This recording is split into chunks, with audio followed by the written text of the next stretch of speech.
안녕하세요. 지구별 인문학 여행자 지구인입니다.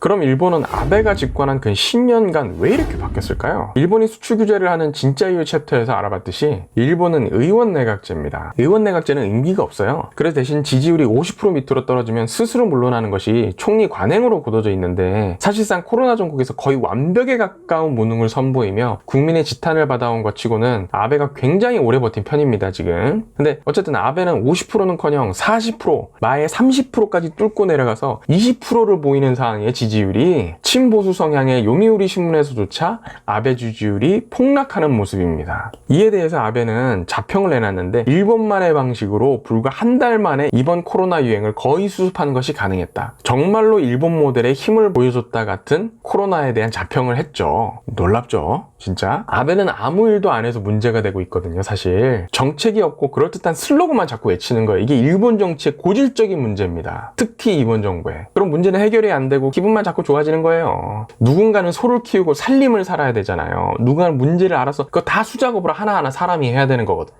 시스템을 만들고 누군가 일을 해야 되는데, 살림을 살아야 되는데 자꾸 본질은 놔두고 서비스 개선이랑 마케팅 고만 만드니까 이런 건 오히려 진보 쪽에서 빠질 수 있는 함정이거든요. 진보는 보수의 잘못된 부분을 고쳐야 되니까 그 슬로건을 자꾸 내세워야 되잖아요. 근데 보수가 이렇게 되니까 문제가 되는 거예요. 그나마 한 것이 아베 마스크 정도인데, 이 마스크 하나에 예산 6천억 원을 쏟아부었습니다. 전 국민에게 제공한다고 했는데, 이게 아주 단순하게만 생각해도 마스크 한 장당 6천 원을 쓴다고 하면은 1억 명한테 돌아가는 금액이에요. 이해가시죠? 그럼 이걸 그냥 현금으로 줘도 알아서 마스크를 살 건데, 그거를 6천억을 쏟아부어서 마스크를 퍼부어서 줬는데, 이걸 전 국민한테 제공한다 그랬는데 인당 한 매가 아니라 가구당 2매였어요. 아시다시피. 그래서 예전 챕터에서 한번 얘기를 다뤘었는데, 이런 패러디 저런 패러디가 굉장히 많이 나왔죠. 이게 가구당이라는 게 정확하게는 주소당 나오는 거예요. 그래서 주소당 2매가 나가는 겁니다. 그럼 한 지에 2가구 살면 한 가구는 그냥 뒤지라는 거예요. 제일 코미디는 100명 사는 기숙사의 주소가 하나일 거 아니에요. 기숙사 주소가 하나일 거니까. 그래서 100명 앞에 2장 배송 온 거예요. 그래서 우리 기숙사에 이렇게 2장 배송 왔다고 게시판에 이제 붙여놓은 거죠. 이걸 어떻게 나눠줄 수가 없으니까. 그러면 당연히 인터넷에서 밈이 돌고 이거 조롱하는 게 엄청나게 돌겠죠. 심지어 이 마스크가 품질이 안 좋아요. 6천억짜리인데 이 마스크가 물에 녹아버리는지 세탁기 돌리면 이게 사라집니다.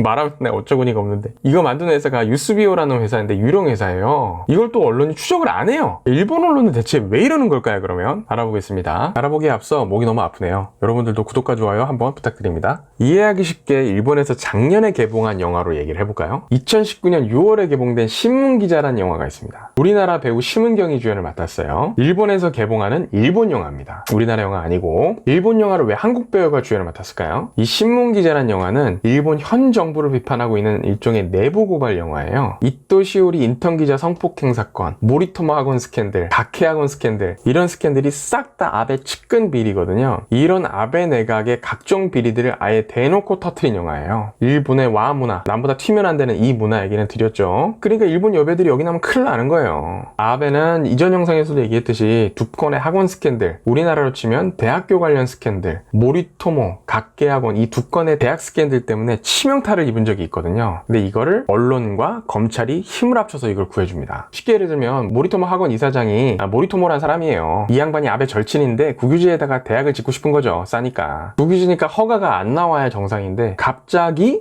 웬 고위공무원이 공문서를 위조해서 허가가 나와버려요. 당연히 정황상 의심이 가죠. 근데 이게 공무원만 처벌받고 끝나버립니다. 각해학원 스캔들은 수의대학교 신설을 두고 아베 정부가 각해학원에 특혜를 제공했다는 의혹이에요. 뭐 이런 의혹들이 있는 겁니다. 근데 이런 게 정치적으로 굉장히 치명적인 내용이죠. 누가 봐도 뻔한데. 근데 아베가 이걸 빠져나갈 수 있도록 언론이 톡톡히 한몫을 해줍니다. 우리나라도 이런 거 익숙하죠. 만만하면 마녀 사냥하고 힘있고 빽 있으면 이상하게 눈 감아주고. 일본 언론은 갑자기 왜 이렇게 됐을까요? 성폭행 사건에서 이 이야기를 마저 이어가 보겠습니다. 아시다시피 일본의 여성 인권은 사실 형편없죠. 이토 시오리는 성폭행 사건이 우리나라 성폭행 사건 뭐 이런 정도의 수준이 아니에요. 이토 시오리라는 인턴 기자가 있는 거예요. 이 기자가 이제 인턴으로 들어왔는데 야마구치 노리오키라는 도쿄 방송 간부한테 성폭행을 당합니다. 조용히 불러가 정직원 얘기 한번 해보자 뭐 이런 식으로 해서 호텔에서 성폭행을 해버렸어요. 근데 야마구치 노리오키가 누구냐면 아베 신조 일본 총리의 전기를 집필한 일본 언론계 거물입니다. 이 사람 잘못 건들면 안 되겠죠. 마음고생 끝에 이제 이 피해자가 경찰을 찾아가서 성폭행 고소를 했을 거 아니에요. 그랬더니 수사관이 자주 있는 일이라 사건으로 수사하기 어렵다 이렇게 얘기를 했다 그럽니다. 배정받은 담당 검사는 기소도 안 했어요. 증거 불충분으로 불기소 처분해버립니다. 증거가 있는데 그래서 형사는 재판도 못했고 나중에 민사로 겨우 이깁니다.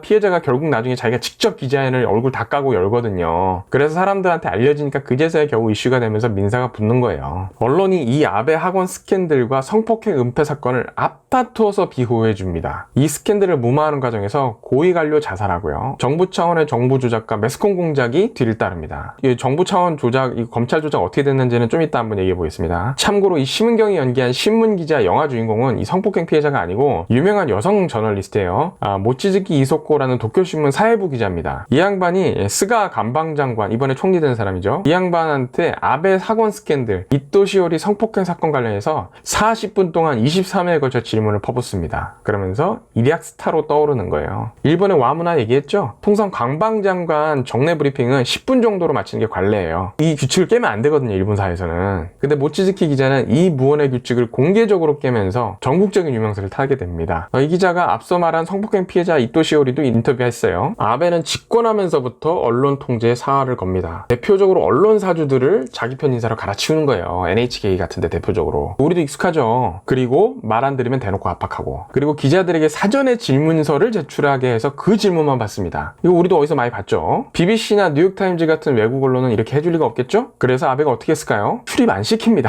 뉴욕타임즈 아시아 지부가 홍콩에 있거든요. 근데 홍콩이 문제가 계속 터지니까 이번에 뉴욕타임즈 디지털 본부가 홍콩에 있다가 서울로 옮겼어요. 그러니까 일본이 또 이거 폄하하느라 난리가 납니다. 자기네한테 안 오니까 또 열폭하는 거죠. 근데 여기서 일본 애들 지랄하는 건 이해가 가는데 우리나라 쪽에서 이걸 또 폄하하시는 분들이 있어서 왜 그런지 잘 좀 모르겠습니다. 최근에 일본 30, 40대 인터넷 검색 상위 링크가 혐한이에요. 그 기사 우리나라 몇몇 언론사들이 일본어로 다시 번역 다 해서 송출해주고 있는 거예요. 야후 재팬에 혐한 기사를. 일본은 원래 언론에 대한 신뢰도가 되게 높은 나라거든요. 일본은 과거 2010년 아베 집권 이전에 언론 자유도가 세계 10위권이었습니다. 이거 세계 최상위 수준이에요. 그렇잖아요. 전 세계 200개 국가 중에서 10위권이 어마어마하지. 그러던 걸 아베가 집권하면서 이걸 60위까지 떨어뜨립니다. 그리고 우리나라도 그렇죠. 구구 유튜버들이 따라붙습니다. 걔들이 언론 역할을 하는 거예요. 가짜뉴스 막 만들어내고. 대표적인 유튜버 채널 중에, 일본 구구 유튜버 채널 중에 사쿠라 채널이라고 있습니다. 일본 일배격인 투 채널은 유명하죠. 우리나라는 참고로 32위로 제일 높았습니다. 그러다가 지금 바로 전 정부 때 수인번호 쓰시는 분 때 70위까지 떨어집니다. 지금은 이제 쭉 다시 좀 올라와서 42위 정도로 회복하는 수준이에요. 42위라 그래서 우습게 볼 게 아닌 게 우리나라가 아시아 1위입니다. 지금 아시아 국가의 언론 자유도는 워낙 병신 같은 국가들이 많으니까, 뭐 중국부터 뭐 북한의 별별 나라들이 다 있잖아요. 일본도 그렇고 막말로 뭐 동남아 국가들도 아무래도 후진국이고 개도국인데 그 나라들이 언론이 훌륭할 리가 없잖아요. 왕주국가고 막 그런데 공산국가고. 일본 모습인데 왠지 우리나라에서도 이런 모습 자주 봤죠. 역사는 항상 반복되게 되어 있습니다. 하지만 일본의 가장 큰 문제는 바로 경제입니다. 일본은 매년 경제가 후퇴하는 거예요. 경제, 정치, 언론이 한마음 한뜻으로 망테크를 타고 있는 중인 거죠. 일본의 망국의 가장 큰 원인 중에 하나는 슬로건만 있고 정책이 없는 정치입니다. 그리고 거기서 발현되는 경제 하락이 가장 큰 원인이에요. 이제 전 세계는 완벽한 정보화 사회에 들어온 거 아니에요? 속도의 시대죠, 이제. 옛날에 90년대, 2000년대 초만 해도 다들 CRM 얘기했었습니다. 회사마다 그래 CRM을 해야 된다, CRM 망을 구축해야 된다, CRM 시스템을 구축해야 된다, CRM 문화를 정착해야 된다, 맨날 CRM 그랬거든요. 지금 CRM 얘기하는 회사 단 하나도 없습니다. 데이터를 리얼타임으로 반영하니까 이제는, 심지어 이제는 AI까지 들어오니까는 그게 바로 구형까지 돼버리죠. 속도의 시대인데 일본은 장인정신만 있는 거예요. 창의력 시대인데 지금은. 장인정신은 사실 굉장한 원동력이죠. 일본의 건축, 일본의 자동차, 일본의 예술, 일본 전자 이런 것들이 다 그렇게 발전해 온 거거든요. 미국은 이렇게 섬세하지 못했어요, 과거에. 그러니까 그 자리에 다른 사람이 와도 일이 똑같이 돌아가거든요, 미국은. 누가 어떤 인재가 있냐가 사실은 중요하지 않은 거예요. 그러다 보니까 힘은 좋지만 사실은 제품 개별의 퀄리티가 떨어지거든요. 그러니까 자꾸 돈을 더 써야 돼요. 미국이 단적으로 학교도 사립학교 같은 거 계속 더 어마어마한 돈을 보내면서 돈을 억 단위로 써가면서 사립학교로 보내잖아요. 선생들 질이 낮으니까. This is what kids do when they play. This is what inmates do when they're going to overtake the guards. Ari. I mean, is there even a teacher here, or did they lose in the cutbacks? 우리나라 공립학교 가면 선생님 막 정말 쓰레기 같고 막 이렇지 않잖아요. 막 애들끼리 막 개판 치는데 영화 뭐 외국 영화에서 보듯이 선생님 뭐 자습이나 시키고 수업 시간에 술 먹고 책상에다 다리 올려놓고 니들 뭐 놀아 그러고 난 시간이나 때울래 이런 선생도 별로 없다고. 근데 외국은 그런 게 있거든요 실제로. 일본이 그 미국 중심 서구 중심 사회에서 자신만의 특색으로 그걸 잘 극복한 건데 근데 문제는 이게 다시 지금에 와서는 또 자기 발목을 잡는 게 돼버린 거죠. 과거에서 또 못 벗어나니까. 일본의 가장 큰 문제는 정치죠. 정확하게는 슬로건만 있고 정책이 없는 거예요. 그래도 경제가 우선하기 마련이거든요. 경제가 버텨주면 사실 다른 데서 문제가 있어도 버텨줄 수밖에 없죠. 하방구조니까 경제는. 하방구조인 경제가 척추 역할을 해주니까. 근데 문제는 경제가 지금 하락하고 있는 게 가장 큰 문제예요. 우리도 이렇게 될 거란 예측들이 있고요. 이 부분에 대해서는 마지막에 다시 한번 또 다뤄보겠습니다. 아베가 사임한 이유는 건강 문제라고 하지만 사실 검찰 스캔들이 결정적인 역할을 한 겁니다. 왜냐면 이게 건강 문제라고 하기에는 애매한 부분이 있어요. 그리고 더더욱이나 국가원수의 건강이라는 것은 극비사항이거든요. 어디서 잠을 자는지도 극비에 붙이는데 안보 문제에 직결되기 때문에 우리나라 정부는 사실상 이거를 공개적이고 투명하게 해서 굉장히 칭찬을 받고 있긴 한데 이게 무조건 맞다고 볼 수는 또 없는 부분이 있거든요. 구로카와 히로무라는 사람이 이 모든 일의 핵심 인물입니다. 이 사람을 중심으로 이해해야 돼요. 이 사람이 모든 비리의 핵심이나 그런 뜻은 아닌데 항상 핵심 축이 무엇인지를 이해를 해야 되거든요. 구조를 이해해야 돼요. 이 사람을 중심으로 이해해야 보인다는 뜻입니다. 구로카와라는 이 아베 절친 검사가 있습니다. 이 구로카와는 아베 정치적 위기 때마다 불기소를 때려줘요. 불기소, 혐의 없음을 이끌어내주는 아베의 최측근 정치 검사입니다. 이 사람이 여야 조율을 굉장히 잘한다는 평을 받아요. 검사가 왜 그런 정치 관련 평을 받는지는 이해가 안 가는데 아무튼 아베 입장에서 뭐 좋죠. 그냥 땡큐죠. 그래서 검사인데도 수사통이 아니라 법무관료라는 평가를 받는 사람입니다. 굉장히 재밌죠. 특히 아베 정권 때 2014년 오부치 육고 경제산업장관, 2016년 아마리 아키라 경제재생장관이 각각 정치자금과 관련해서 검찰 수사를 받는데 이때 두 장관 모두 불기소 처분합니다. 2018년에 아베 총리를 가장 궁지에 몰아넣은 게 두 건의 학원 스캔들이거든요. 모리토모 학원 스캔들 당시에도 공문서 조작에 관련된 재무성 간부 등 관계자 38명 전원이 불기소됩니다. 모두 구로카 찡 덕분이에요. 아베는 이 구로카 검사가 이뻐 죽겠죠. 문제는 이 양반이 나이가 많아요. 원래 올해 2020년 2월에 정년 퇴임이었습니다. 검사니까 정년도 검찰청법 적용을 받는 거죠. 근데 정년 퇴임 불과 일주일 남겨두고 아베가 검찰청법이 아니라 국가공무법을 적용해서 정년을 6개월 연장시켜줍니다. 생명연장의 꿈을 실현시키는 거죠. 당연히 비판을 거세게 받겠죠. 말이 안 되잖아요 이게. 그래서 법무성이 3월 달에 검찰청법 개정안을 국회에 제출해버립니다. 법을 소급 적용하겠다는 건지 일본에선 그래서 사오이법이라고 비판을 아주 세게 받았어요. 당연히 비판을 받겠죠.